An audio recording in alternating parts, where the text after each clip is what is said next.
আমাকে ভুলে যাওয়া যার পক্ষে খুব সহজ, আমি চাই সে আমাকে এই মুহূর্তে ভুলে যাক।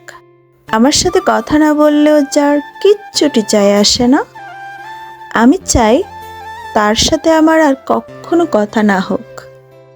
আমার অভাব যাকে বিচলিত করে না, যার আমাকে ছাড়া দিব্যি চলে যায়, আমি চাই তার জীবনে আমার অনুপস্থিতি শাশ্বত হোক।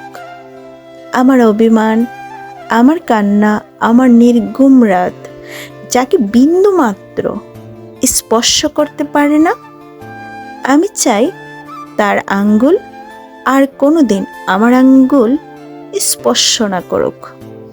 তাতে আমি কষ্ট পেলে পাই, ভেঙে গেলে যাই, একলা হলে হয়। নিজের উপস্থিতির অবহেলা সহ্য করার থেকে তার অনুপস্থিতির নীরবতা ঢের ভালো।